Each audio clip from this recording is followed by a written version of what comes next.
Good morning. It is Sunday, September 13th, 2020. You can now relax and be informed. Here is your daily bite of news. On Saturday, Iranian officials executed 27-year-old wrestling champion Navid Afkari despite pleas from UFC President Dana White and U.S. President Donald Trump to spare his life. The Iranian government claims that Afkari murdered a security guard during protests in 2018. Afkari, his attorneys, and family said that he was peacefully protesting and that he confessed to the murder only under extreme torture by authorities.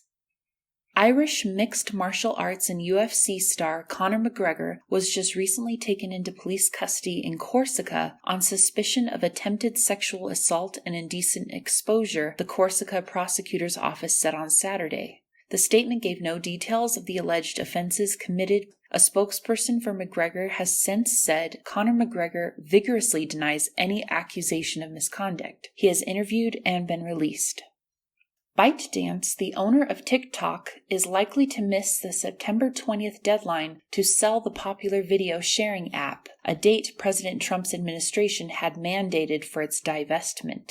This is in part due to the Chinese government's recently imposed requirements for it to review any potential sale before a sale can happen. Such a review would no doubt be detailed and drawn out. On August 6, Trump issued an executive order giving ByteDance 45 days to sell TikTok. The order stipulates that if it fails to do so, it will be barred from doing business with U.S. individuals and organizations. The government has refused an extension on that decision. ByteDance has filed a lawsuit against the U.S. government to squash that order. ByteDance has also been in talks with several potential buyers, such as Microsoft, Walmart, and Oracle. The Trump administration has banned imports from 3 companies in the Xinjiang region of China over Beijing's alleged repression of the Uighur Muslim minority group, and it plans to add curbs on 6 more firms and target cotton, textiles, and tomatoes from the area. As many as 1 million Uyghurs have been detained in camps that the Beijing government calls voluntary education centers. The U.S. government is taking action to address the Chinese Communist Party's repressive policies in the Xinjiang Uyghur Autonomous Region of China, the Department of U.S. said. The orders against the 6 other companies will come by the end of this fiscal year. The measures could have a broad impact on the textile industry, which relies heavily on Chinese cotton. Xinjiang produces more than 80% of China's cotton, and the U.S. imports some 30% of its apparel from China. China may retaliate with countermeasures, such as adopting high tariffs on U.S. cotton or not allocating import quotas to U.S. supplies. With less than 2 months before the U.S. election, President Donald Trump has made confrontation with the Chinese government a central part of his campaign. On Monday, during a news conference at the White House, Trump vowed to reduce U.S. economic ties with the world's second-largest economy. "We're going to end our reliance on China because we can't rely on China, and I don't want them building a military like they're building right now, and they're using our money to build it," Trump said.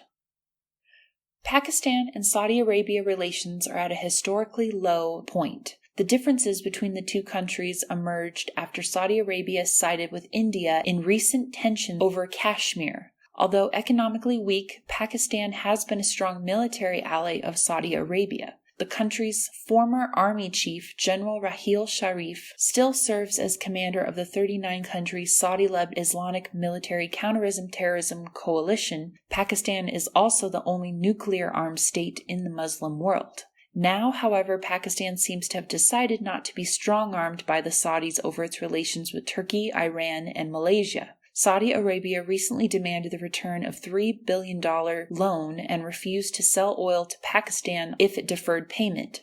In response, Pakistan immediately returned $1 billion to the Saudis, signaling a distancing from Saudi Arabia. Pakistan's move to return the Saudi loan looks to have been motivated by its strategic partner and friend, China. China has risen to the support of cash-strapped Pakistan in a tug-of-war with Saudi Arabia and appears to be pushing Pakistan to lead the Muslim world.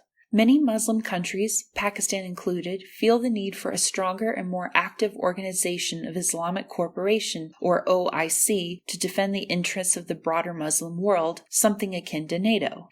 China seems to be an active force behind these shifting alliances. Beijing is close to finalizing a massive 25-year strategic partnership deal with Tehran, involving $400 billion in Chinese investment in Iran. As the existing OIC leadership has been enjoying strong relations with the United States, there is an opening for China to make inroads in the Muslim world and to expand its influence through this emerging new bloc. Peru's Congress voted on Friday to begin impeachment hearings against President Martin Vizcarra over allegations of obstruction of justice, a move that could result in his swift removal from office, just as the country faces one of the world's worst coronavirus outbreaks. Despite enacting swift pandemic measures, Peru now has the highest number of deaths per capita from the coronavirus in the world. 30,000 citizens have died in the pandemic so far. The political crisis was set off by the release of audio recordings that appear to show the president instructing officials to lie about an influence peddling scandal. Mr. Vizcarra said the audio recordings have been manipulated. If he is ousted, the current president of Congress, Manuel Merino, a right-wing businessman opposed to Mr. Vizcarra, would become the president. The president's opponents in Congress will ultimately need 87 votes to remove him. The impeachment is the latest battle in a standoff between Mr. Vizcarra, a popular centrist former governor, and a divided Congress hostile to his attempts to pass anti-corruption measures and change the country's judicial and political system. These proposals, however, have made Mr. Vizcarra one of the country's most popular recent presidents, allowing him to cultivate an image as a reformer who is independent of the country's corrupt elites. Netflix is facing backlash from subscribers and members of Congress after it's released award-winning French film Cuties on its platform this week. The film, which was released in France and won a directing award from the Sundance Institute in February, follows an 11-year-old girl named Amy as she tries to find her place growing up in a poor suburb of Paris. At home, Amy has to please her family, who are observant Muslims from Senegal, but she eventually falls in with a group of friends who have their own dance troupe in defiance of her family's strict rules. The film's director, Maimouna Doucoure, said in an interview with Netflix that the movie incorporated elements of her own childhood in its portrayal of Amy's struggles between two distinct modes of femininity, one dictated by the traditional values of her Senegalese and Muslim upbringing, the other by Western society. In France, where the film was released in theaters on August 19th, Cuties did not stir much controversy, but in the United States many are outraged, criticizing the film for sexualizing young girls. An IMDb Parents Guide rates the film's sex and nudity as severe. Several scenes show young girls dancing suggestively in short outfits. Reviewers at the Sundance Film Festival didn't find the film exploitive. As one film critic put it, the sight of twerking preteen bodies is explicitly designed to shock mature audiences into a contemplation of today's destruction of innocence.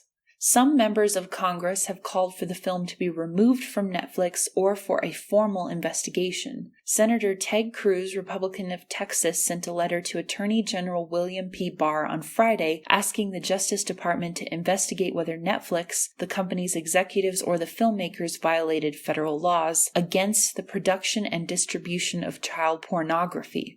Representative Tulsi Gabbard of Hawaii said on Twitter on Friday that the film will certainly whet the appetite of pedophiles and help fuel the child sex trafficking trade. Neither officials reportedly saw the film themselves. Hundreds of Mexican farmers continue to hold control over a remote dam in northern Mexico on Friday, just as time is running out for the country to catch up on payments and avoid breaching a 1944 water treaty with the United States. Mexico's National Water Commission warns that the farmers damaged the generator's controls and machine room with fires, the damages estimated at around $4.6 million, and that it might take 3 months to repair. The conflict not only set back Mexico's rush to repay the U.S. debt, but also threatened water releases for local farmers. The expansion of water-hungry crops has meant that Mexico has used 71% of the northward flowing Conchos River, while under the treaty it should only use 62% of the water, letting the rest flow into the Rio Bravo, also known as the Rio Grande, for use by U.S. farmers.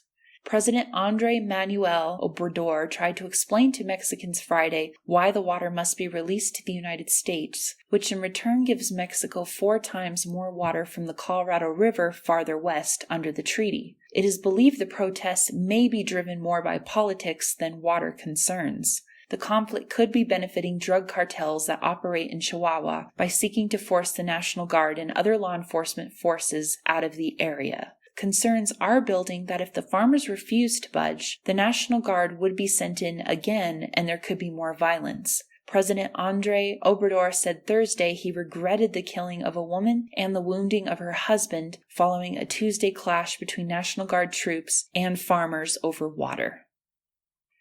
Illinois Attorney General Kwame Raoul and other state attorneys are seeking clear authority from Congress to pursue pattern or practice discrimination probes into troubled police forces, something that the current Justice Department under President Donald Trump's administration has resisted doing. The Illinois Legislative Black Caucus is crafting new criminal justice and victims' rights legislation to be considered in November when lawmakers briefly reconvene. Raoul, who said he also wants attention and comprehensive, effective services for crime victims, is on the phone with state legislators and law enforcement officials hashing out the details. Raoul is steadily pushing to rethink how law enforcement approaches communities of color, including licensing officers and building a public database of police misconduct. He's also sought support from the U.S. Attorney and local special agents with the FBI, DEA, and Bureau of Alcohol, Tobacco, Firearms, and Explosives to talk about tackling crime, especially gun violence and drug trafficking, which remain stubborn issues in Chicago. It's an impetus for law enforcement to help design real changes, Raoul said. It's allowing us to work towards creating a code of conduct and a real statewide platform for police accountability. Raoul says his experiences growing up on Chicago's South Side, seeing gun violence outside his front door, navigating Illinois' politics and surviving cancer, and recently recovering from COVID-19, fuel his ambitions and empathy for future reform. Governor Gavin Newsom on Friday signed a bill allowing prisoners who fight fires while incarcerated in California to have their records expunged after serving time so they have an easier path to becoming regular firefighters upon release. The bill addresses the emergence of an unexpected social justice issue this summer as massive wildfires during a pandemic exposed California's longtime reliance on inmates to suppress fires. About 3,100 inmates helped fight fires last year and were paid only a couple dollars for their deadly work on behalf of the state. The new bill allows prisoners who served in a state firefighting camp or on a county fire hand crew to apply to the court to dismiss their convictions so they can qualify as EMTs, a necessary step to becoming a firefighter. The law will give those prisoners hope of actually getting a job in the profession they have been trained, Newsom said upon signing the bill Friday in Oroville, where the North Complex fire had burned 250,000 acres and 10 people had died. The bill excludes those convicted of certain crimes, including murder, kidnapping, rape, arson, or any felony punishable by death or life imprisonment. That concludes our time today. To read more on any of these topics, see our description below for sources. Subscribe to Daily Bite of News to receive a daily news update. Thanks a ton for listening. Be relaxed, be informed, be connected.